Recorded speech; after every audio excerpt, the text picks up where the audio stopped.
اور یہاں تک فرمایا گیا السلام علیکم ایوری ون، welcome to day 17 of a series of reminders for youth. تو آج ہم بات کرتے ہیں ریپینٹنس پہ، یعنی توبہ پہ، کہ اللہ سے معافی مانگنا، اپنے گناہوں کی توبہ کرنا۔ اور میرا کہنا تو یہ ہے کہ انسان اپنے گناہوں کو دیکھ کے مایوس نہ ہو، کتنا بھی بڑا گناہ ہو گیا ہو بہرحال، لیکن اسے مطلب یہ چیز دیکھنی چاہیے، گناہ میرا کتنا بھی بڑا ہو لیکن اللہ کی رحمت اس سے بے شک بہت زیادہ بڑی ہے، اور اس چیز کو توبہ کرتا رہے، چاہے اس سے جتنی بار بھی ہو۔ یہاں تک کہ حدیث میں یہ تک آیا ہے کہ اگر ایک کوئی بندہ ہے، اس سے گناہ ہوا، اس نے توبہ کری، اور پھر ایمان کی کمزوری آئی اس پہ، کسی ایک آگے آنے والے وقت میں اس پہ پھر ایمان کی کمزوری آئی اور وہ پھر بھٹکا، اور پھر وہ نفس کے اپنے کہنے پر آ گیا، اور اس کے بعد اس نے وہ گناہ کر دیا، اس کے بعد پھر اس نے توبہ کری، پھر اس سے ٹوٹ گئی، پھر اس نے توبہ کری، پھر اس نے ٹوٹ گیا، پھر اس نے گناہ کیا، پھر اس نے توبہ کری، تو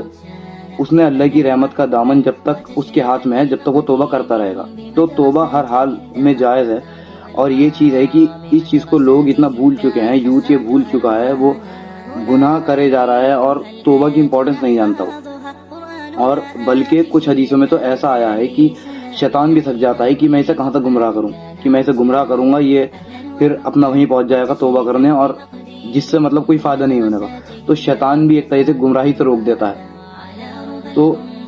مطلب کہنے کا ایک سیدھا مطلب یہ ہے، جب تک آپ توبہ کرتے رہیں گے، جب تک آپ کو معافی ملتی رہے گی، لیکن اگر آپ خود ہی اپنے حساب سے چھوڑ دیں گے تو وہ قرآن کی آیت بھی ہے جس کا ترجمہ ہے کہ اللہ اس شخص کی حالت جب تک نہیں بدلتا جب تک وہ شخص اپنے حالات خود نہیں بدلتا۔ یعنی اگر آپ پہلے سے ہی سوچ کے بیٹھ جائیں، مایوس ہو جائیں، نا امیدی ہو جائیں، بہرحال جس میں نا امیدی تو ایک کفر